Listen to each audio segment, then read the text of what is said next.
Hello and welcome to a new video. Today I'm going to be talking about the issue that the MCU, the Marvel Cinematic Universe, faces going forward. It's no surprise to anyone who's seen some of the various TV shows or movies in the MCU as of late that the franchise is in a bit of a pickle. The quality of these various shows and movies has actually plummeted to the point where even longtime fans want nothing to do with it.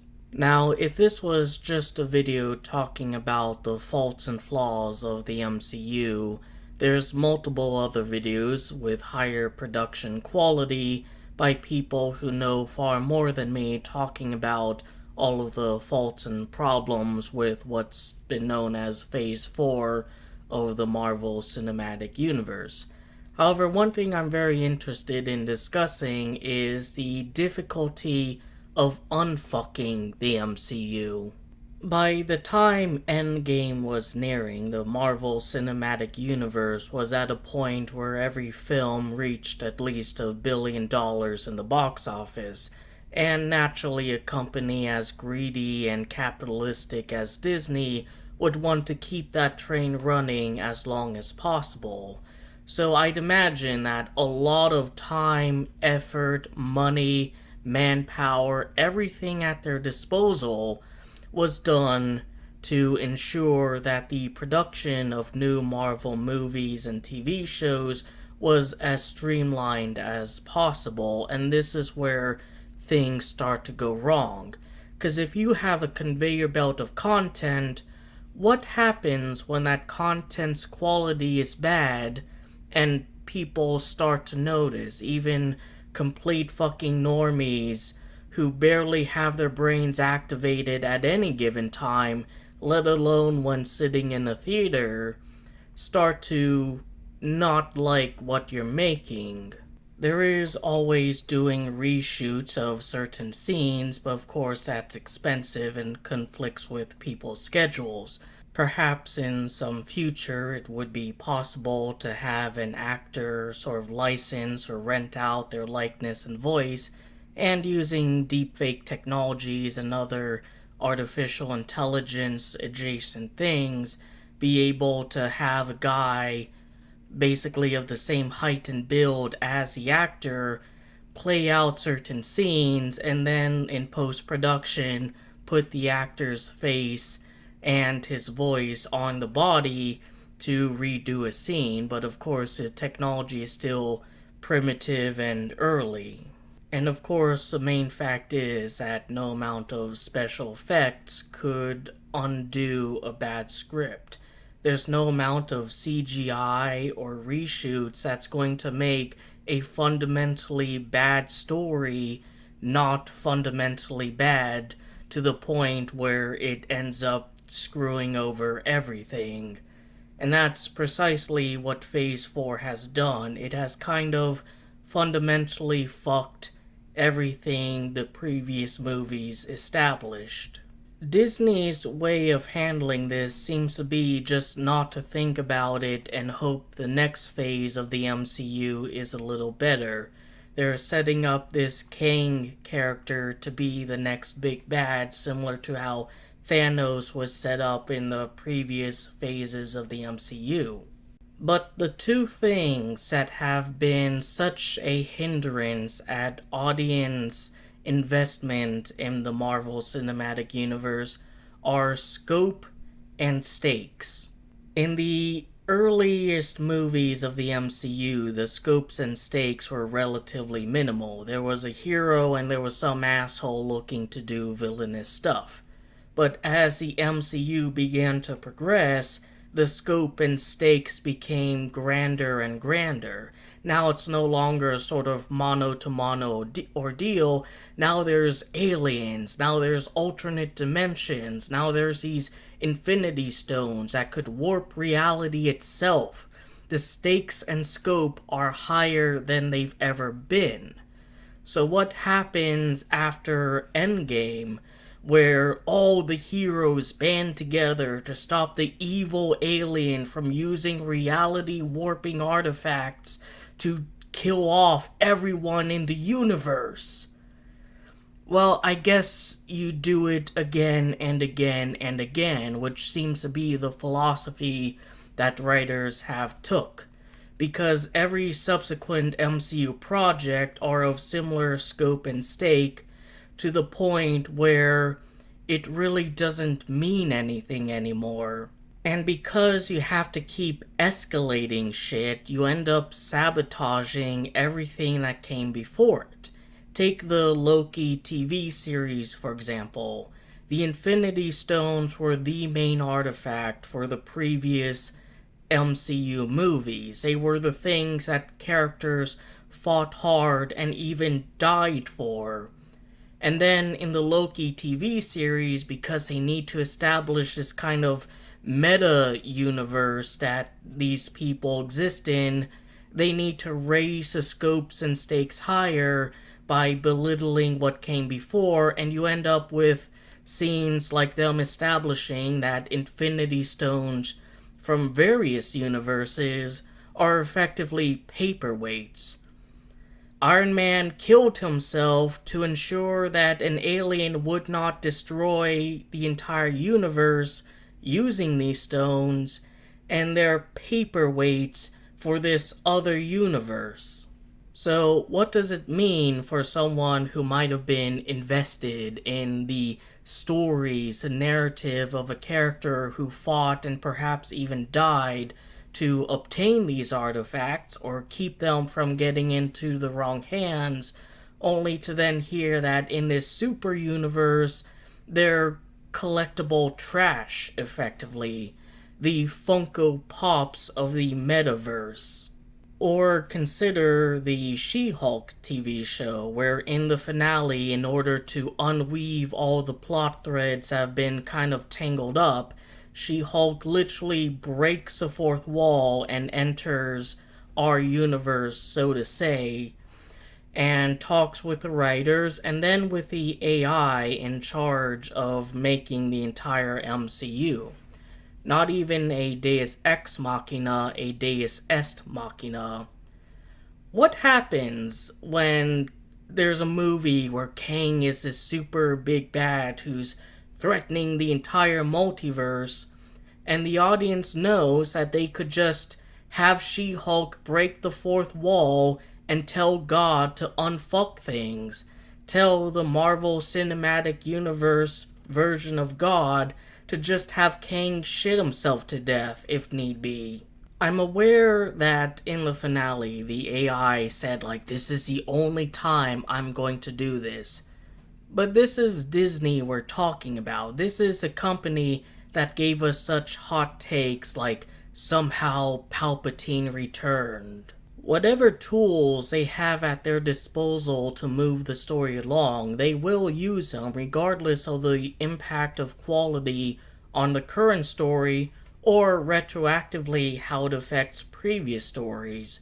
Because as much as people like to cope and say, well, the originals will always be good, so this new stuff doesn't matter, it is impactful that you know for a fact, canonically, this is what the originals are going to lead to. The original Star Wars films are still good, but it fucking sucks knowing that the sequel trilogy is what all of that is going to end up being. And the first few phases of the MCU may be good, but fucking sucks knowing that all the stuff they fought hard and died for are paperweights, or that one character can effectively talk to God and unfuck everything at a moment's notice. As an Alien fan, it fucking sucks knowing that the giant creature seen in the first Alien movie is just a dude in a suit. If you're a fan of the Predator franchise, you may be a little bit disappointed to know that the reason the Predators are even coming to Earth is because climate change will kill us all, and they want the primo genetic materials humans have, and the absolute golden goose of DNA is the genes that cause autism. The fact of the matter is, additions to an existing franchise matters, and that's a huge problem for the MCU when the new additions completely fuck over the scope and stakes of the MCU. Even when viewing some of these stories in isolation and separate from the larger MCU, they fall apart. Take Doctor Strange Multiverse of Madness, for example. That film establishes quite firmly it's a major plot point, an unavoidable fact, that if Person A from Universe A is in Universe B, it could be seconds, it could be years, but at some point, being in that universe will cause Universe A and Universe B to be destroyed in an event called an incursion. So therefore it comes to question why this multiversal traveler, America Chavez, is hanging out with Doctor Strange's merry band of magic-wielding monks and not rightfully told to fuck off. Disney is a company that wants to appear socially progressive, at least in countries like the United States, which is mostly socially progressive despite what you might assume. And yet their Hispanic American hero, the one they probably had journalists crow about the fact it's a first in the MCU, the single best thing you could tell her is go back to where you came from, due to the very nature of the rules they set up for their universe. It doesn't even work outside of the strict narrative of the movie. It fucks over their entire image. And when you stop viewing Doctor Strange, Multiverse of Madness in isolation, it ends up fucking over other films. Because you end up with issues like, well, how are all of these different variations of Loki existing in this one universe, and that's not causing huge problems and incursions. And it fucks over the possibility of any future stories not having that hanging over their head. No fun multiversal adventures. Every second you spend increases the likelihood that the entire universe is going to be destroyed. If the stories and narratives themselves screwing over the scope and stakes isn't bad enough, the fact is that the characters don't really take anything seriously either. Marvel has increasingly relied on the kind of Joss Whedon writing style that was so prevalent in Avengers, much to its detriment. Every character has to be a sarcastic jokester, every conversation involving quips. There's no room for a serious character, there's no room for a remorseful character. Look at Black Widow, where one of the characters is freed from mind control that she's been under for her entire life, and immediately she starts yucking it up like she's fucking Iron Man. And the reason for that is because the writers feel that if a character isn't talking like Iron Man, suddenly she's not going to be interesting. I think one of the biggest reasons that the third MCU Spider-Man movie actually ended up being good was because it allowed itself to have serious moments without an interjection of humor. When Aunt May died, that was a serious moment, that was an emotional moment, and no one made a fucking quip to lighten the situation. When Tom Holland's Spider-Man was on that rooftop, and Tobey Maguire and Andrew Garfield's Spider-Man were talking about how I lost Uncle Ben, I lost Gwen Stacy, there wasn't a fucking joke. It was a major character-building moment, a time to bond between the various multiversal Spider-Men over what they lost, and the film was able to have a more light-hearted moment between the three of them, just not then. Because as goofy as Spider-Man is as a concept, the story gives enough of a shit to take itself seriously.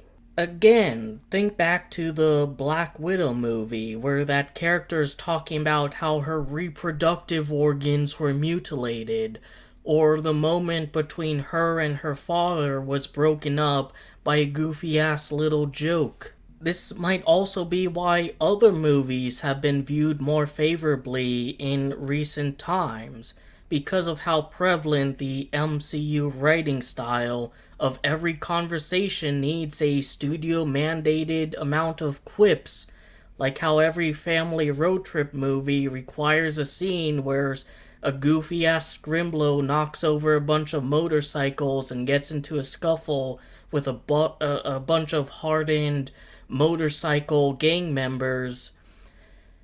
Some films have managed to avoid that. One example would be Puss in Boots' Last Wish, where the scenes involving the death character are taken seriously. It doesn't matter if it's a movie about the funny Zorro cat from Shrek.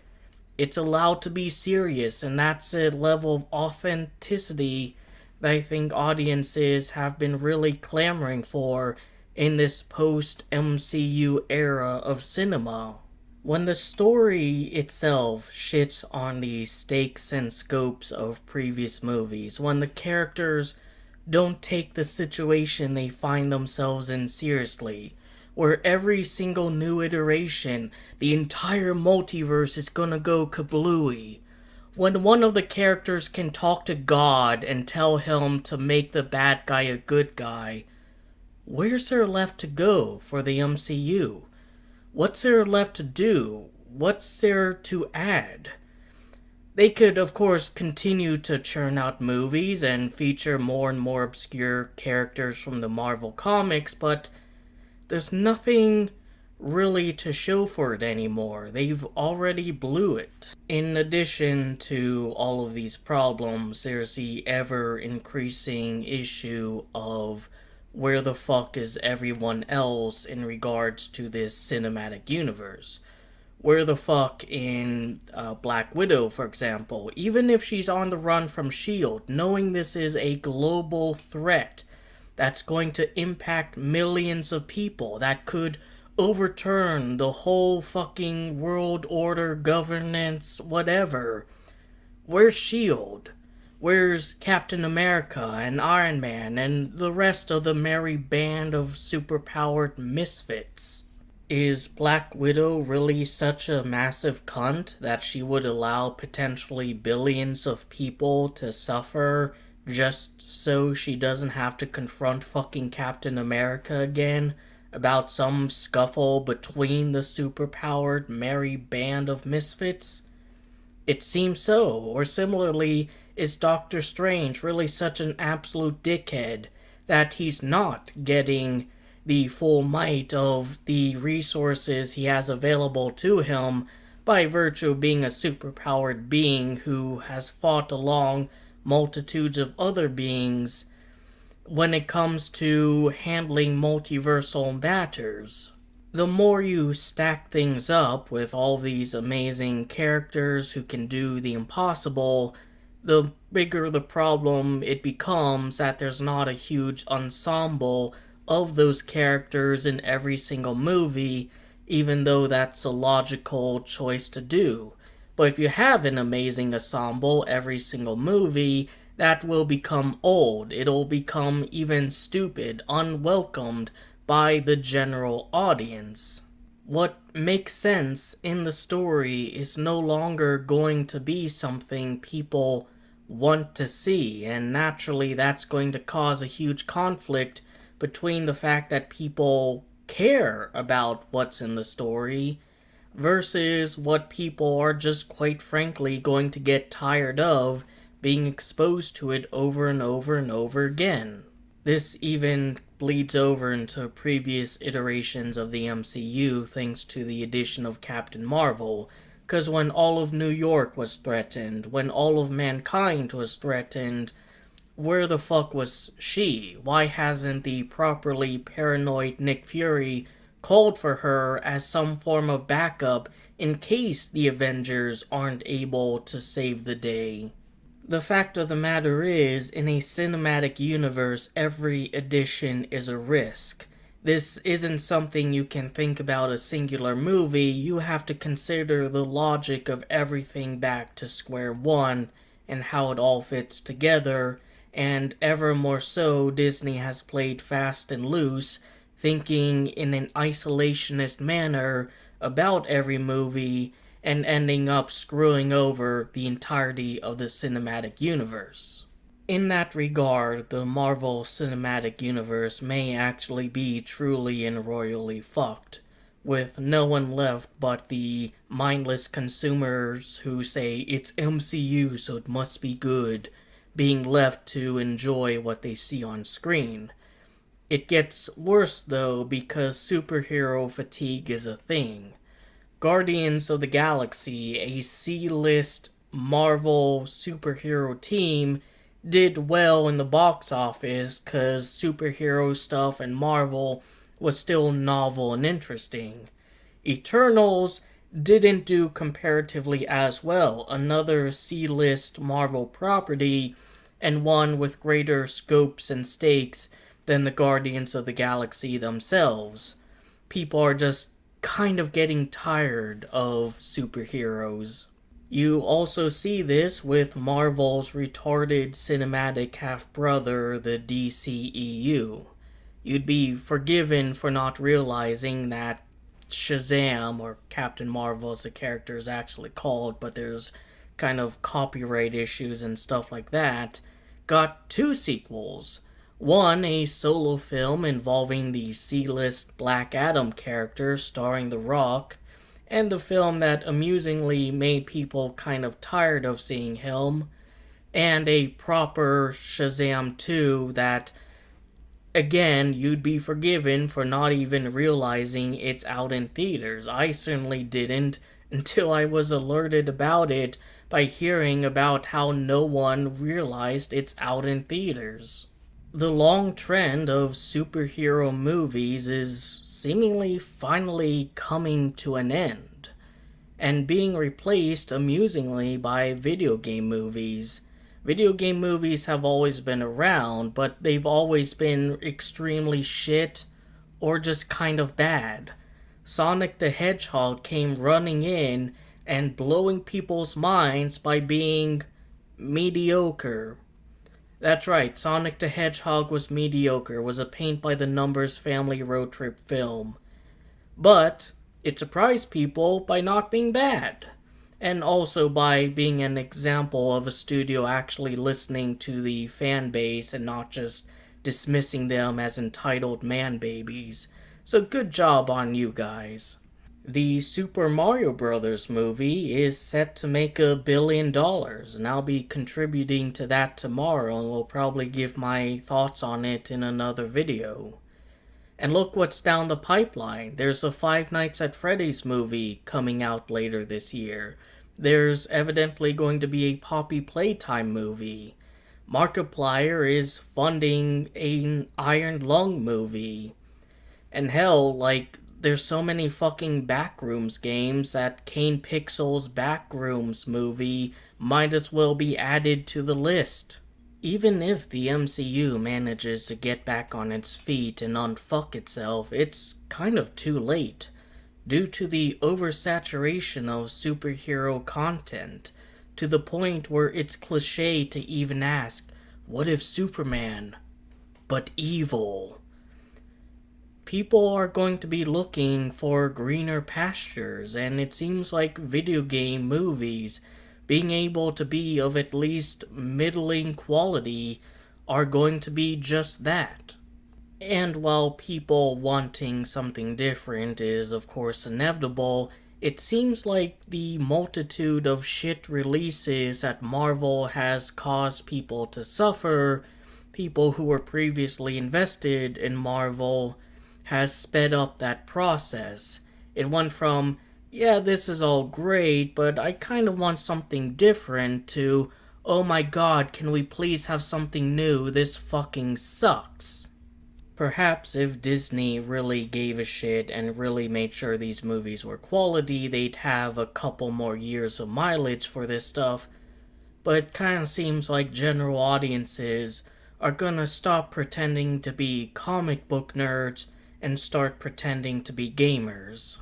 And due to the fact that these video game movies are for separate IPs, there's a lot less of a chance for these films to suffer the same problems that the Marvel Cinematic Universe has. Hell, even if Nintendo decides to make multitudes of movies about their IPs, more Mario movies, a Legend of Zelda movie, Kirby, Pokemon, there's still the fact that these are separate IPs unless they do some kind of Super Smash Bros. Crossover that again is going to shield them from the problems that the MCU faces. Maybe the Mario movies will get worse, but the Legend of Zelda movies are still there. All of this while the conveyor belt of Marvel content continues to churn out products. In the short term, for the immediate or soon upcoming releases, it's going to be extremely expensive for Disney to say, no, we're going to stop here. And as they continue to churn out this stuff, it's just going to sabotage any later effort, especially when there's now a competition in the sorts of movies that people might be looking to enjoy. At the end of the day, Disney got greedy and ambitious, a tale as old as time it seems, and assumed, wrongfully, that because they were able to make good movies in the past, that's always going to happen and they will always have an ever-increasing audience base. And now with the prospect of a different sort of movie that audiences would want to enjoy, it's going to be even more difficult to unfuck what they have completely fucked. But that's their problem and not mine. So I hope you enjoyed the video, that I gave you something to think about and otherwise entertained you. Take care.